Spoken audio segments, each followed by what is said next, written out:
నమస్తే, నేను ప్రియాంకారావు. ఇప్పుడు సీఎం రేవంత్ రెడ్డి గారు ఒక విధంగా చెప్పాలి అంటే 10 ఏళ్ల పాటు తెలంగాణలో కాంగ్రెస్ అధికారానికి దూరంగా ఉంది. అసలు కాంగ్రెస్ గెలుస్తుంది అని కూడా ఎవరు అనుకోలేదు. కానీ రేవంత్ రెడ్డి గారు గెలిపించి ఈరోజు సీఎం కుర్చీ ఎక్కి కూర్చున్నారు. సరే, ఇప్పుడు ఏపీ విషయానికి వచ్చేద్దాం. ఏపీలో కూడా సేమ్ సిచ్యువేషన్. ఇప్పటి వరకు కాంగ్రెస్కి సంబంధించి అజాపజా లేకుండా ఉంది. షర్మిల గారు వచ్చిన తర్వాత కాస్త అటు ఇటు పేరు వినబడుతుంది. అయితే ఇప్పుడున్న టాక్ ఏంటి అంటే రేవంత్ రెడ్డి గారు కాంగ్రెస్ దూతగా ఏపీ వ్యవహారాల్లో జోక్యం చేసుకోబోతున్నారా అనే ఒక అనుమానం.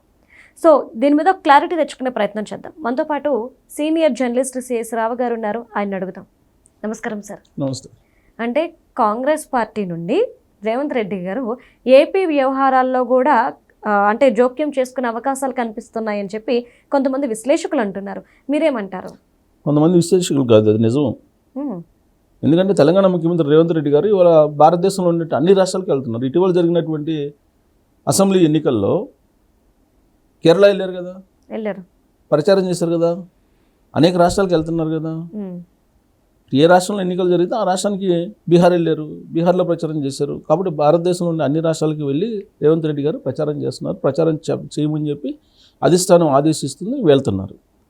పక్కన ఉండేటువంటి ఆంధ్రప్రదేశ్ కాంగ్రెస్ పార్టీలో ఏం జరుగుతుంది, అక్కడ బలోపేతం చేయండి అని చెప్పి సహజంగా కాంగ్రెస్ పార్టీ అధిష్టానం చెప్తుంది కదా. సో కాబట్టి విశ్లేషకులు చెప్పడం కాదు, అది వాస్తవం. గత ఎన్నికల్లో ఆంధ్రప్రదేశ్కి వెళ్ళారు కదా, ఆంధ్రప్రదేశ్లో జోక్యం చేసుకున్నారు ఎలక్షన్లో జాతీయ పార్టీ కాంగ్రెస్ పార్టీ. సో అన్ని రాష్ట్రాలకు వెళ్తారు. పైగా డిమాండ్ ఉన్నటువంటి నాయకుడు రేవంత్ రెడ్డి గారు, అది ఆయన చెప్పారు, ఆయనే చెప్పారు స్వయంగా. డిమాండ్ ఉన్నట్టు నాయకుడిని, అందుకే నరేంద్ర మోడీ గారు నన్ను రమ్మంటున్నారని ఆయనే చెప్పారు కదా ఒక ఇంటర్వ్యూలో. కాబట్టి డిమాండ్ డైనమిక్ లీడర్గా ఉన్నారు కాబట్టి ఖచ్చితంగా ఆంధ్రప్రదేశ్లో కూడా కాంగ్రెస్ పార్టీని బలోపేతం చేయమని చెప్పి ఆయనకి చెప్పడానికి అవకాశాలు ఉన్నాయి. ఇప్పుడు ఎందుకు వస్తుంది ఆ ప్రస్తావన అని అంటే, షర్మిల గారు పిసిసి అధ్యక్షురాలుగా ఉన్నారు ప్రజెంట్.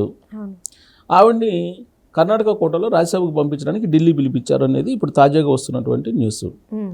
వెళ్ళారు, అక్కడ వెళ్ళి రాజ్యసభ వచ్చిందనుకోండి, రాజ్యసభ వచ్చిన తర్వాత పీసీసీ అయితే కొనసాగించడానికి అవకాశం ఉండకపోవచ్చు దాదాపుగా. సో పీసీసీని వేరే వాళ్ళని అక్కడ అపాయింట్ చేస్తారు. బలోపేతం చేయాలి కాంగ్రెస్ పార్టీని. కాంగ్రెస్ పార్టీని బలోపేతం చేయాలి, అధికారంలో రావాలి అని అంటే అంత ఆశామాషే కదా ఆంధ్రప్రదేశ్లో. కానీ అట్లీస్ట్ బలోపేతం చేయాలి అని అంటే అక్కడ రేవంత్ రెడ్డి గారు లాంటి లీడర్ కావాలనేది కాంగ్రెస్ పార్టీ అధిష్టానం భావిస్తూ ఉంది. గతంలో ఒకసారి సోనియా గాంధీ గారు, రాహుల్ గాంధీ గారు ఆంధ్రప్రదేశ్లో ఉన్నటువంటి కాంగ్రెస్ పార్టీ సీనియర్లని, కాంగ్రెస్ పార్టీ నుంచి వెళ్ళినటువంటి వాళ్ళందరినీ పిలిచి మాట్లాడాలని చెప్పి ప్రయత్నం చేసింది. కొంతమందికి ఫోన్లు వెళ్ళి కొంతమంది వెళ్ళి మాట్లాడారు కూడా. వాళ్ళల్లో బొత్స సత్యనారాయణ గారు లాంటి వాళ్ళు కూడా ఉన్నారు. ఎందుకంటే పూర్వం కాంగ్రెస్ పార్టీ లీడర్లు కాబట్టి. ఇవాళ వైఎస్ఆర్ కాంగ్రెస్ పార్టీలో కాంగ్రెస్ పార్టీకి సంబంధించినటువంటి వాళ్ళు చాలామంది నాయకులు దాంట్లో ఉన్నారు. వాళ్ళందరికీ ఫోన్లు చేసినా ఆశ్చర్యపోతున్నా. గతంలో చేసినట్టు మళ్ళీ ఇప్పుడు చేసే అవకాశం లేకపోలేదు. కారణం ఏంటంటే నాయకత్వం మారుతుంది. ఈ నాయకత్వం మార్పు ఎలా చేయాలి అనేది ఆ ప్రయత్నంలో దూతగా రేవంత్ రెడ్డి గారికి అప్పచెప్పచ్చు. వైఎస్ఆర్ కాంగ్రెస్ పార్టీ బలోపేతం కోసం కేసీఆర్ గారు అధికారంలో ఉన్నా లేకపోయినా ప్రయత్నం చేస్తున్నారు కదా. అధికారంలో ఉంటే ప్రగతి భవన్ నుంచి, అధికారంలో లేకపోతే ఫామ్ హౌస్ నుంచి ప్రయత్నం చేస్తున్నారు అనేది అటు తెలంగాణ సమాజానికి తెలుసు, ఇటు ఆంధ్రప్రదేశ్ సమాజానికి తెలిసినటువంటి నగ్న సత్యం కదా. అలాంటప్పుడు ఒక జాతీయ పార్టీకి చెందినటువంటి ముఖ్యమంత్రి రేవంత్ రెడ్డి గారు ఎందుకు జోక్యం చేసుకోకూడదు ఆంధ్రప్రదేశ్ రాష్ట్రంలో కాంగ్రెస్ పార్టీ బలోపేతం చేయడానికి కోసం?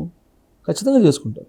అందుకే ఇప్పుడు పీసీసీ అధ్యక్షుడిగా ఎవరిని పెట్టాలి అనే దాని మీద చర్చించేటువంటి లేదా ఫైనల్ చేసేటువంటి లేదా సలహా ఇచ్చేటువంటి గురుతర బాధ్యతని రేవంత్ రెడ్డి గారికి ఢిల్లీ కాంగ్రెస్ పార్టీ అధిష్టానం చెప్పింది అనేది ఒక లేటెస్ట్గా వినిపిస్తున్నటువంటి ఢిల్లీ న్యూస్. సో కాబట్టి ఇప్పుడు రేవంత్ రెడ్డి గారు ఎంపిక ఎలా ఉంటుంది? ఆయన ఎంపిక మనం చూస్తున్నాం, తెలంగాణలో చూస్తున్నాం. ఎంపిక ఎలా ఉంటుంది? యంగ్స్టర్స్ని ఎంకరేజ్ చేస్తారు, అప్కమింగ్ లీడర్స్ కావాలంటారు, సీనియర్స్ అవసరం లేదంటారు, కొత్త బ్లడ్ కావాలంటారు, తర్వాత ఎవరు దూసుకుపోతారో వాళ్ళకి అవకాశం అంటారు.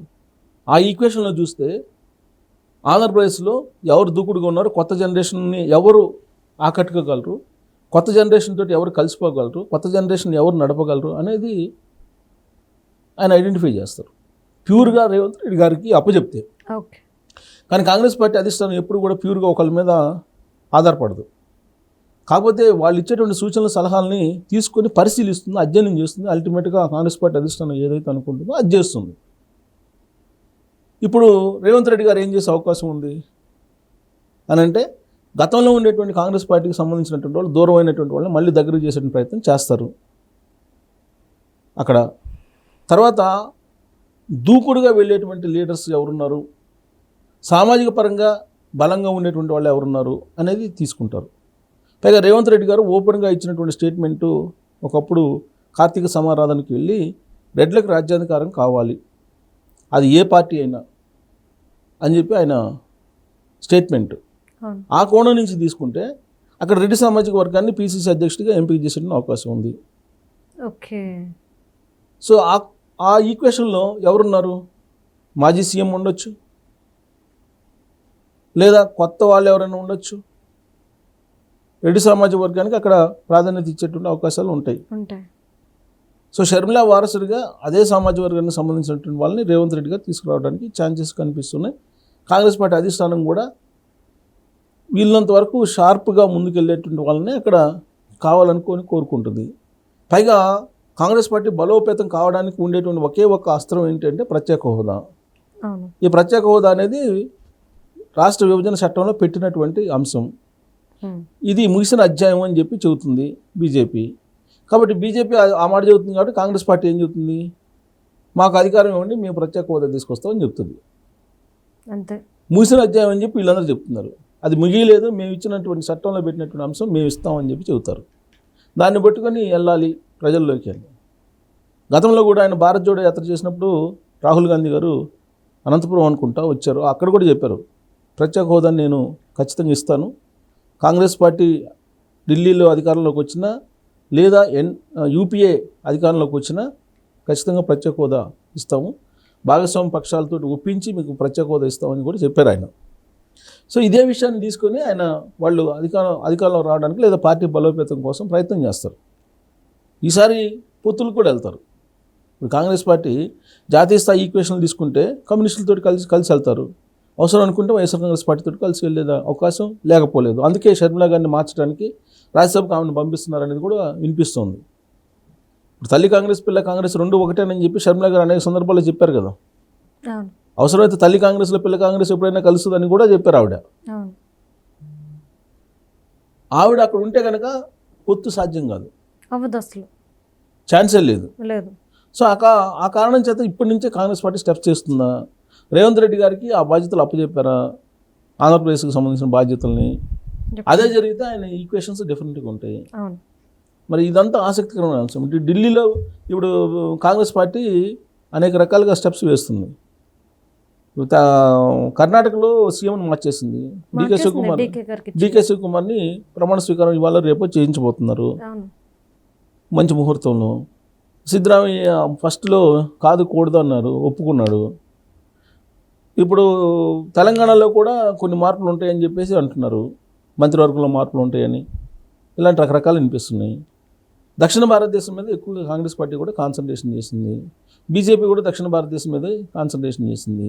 దక్షిణ భారతదేశంలో కేరళలో కాంగ్రెస్ పార్టీ అధికారంలోకి వచ్చింది. ఇది కాంగ్రెస్ పార్టీకి కొంత స్పీడ్ పెంచేటువంటి ఆయుధంగా పనికొస్తుంది. సో కేరళలో ఉంది, కర్ణాటకలో ఉంది, తెలంగాణలో ఉంది. ఇప్పుడు ఎటొచ్చి లేనిది ఎక్కడ? తమిళనాడు, ఏపీ, ఆంధ్రప్రదేశ్, ఈ రెండు చోట్ల లేదు.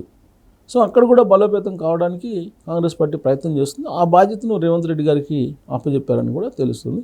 సో రాబోయే రోజుల్లో మరి రేవంత్ రెడ్డి గారు మరి ఎవరిని పీసీసీ అధ్యక్షుడిగా తీసుకొస్తారు అనేది ఒక ఆసక్తికరమైన అంశం. Thank you so much sir.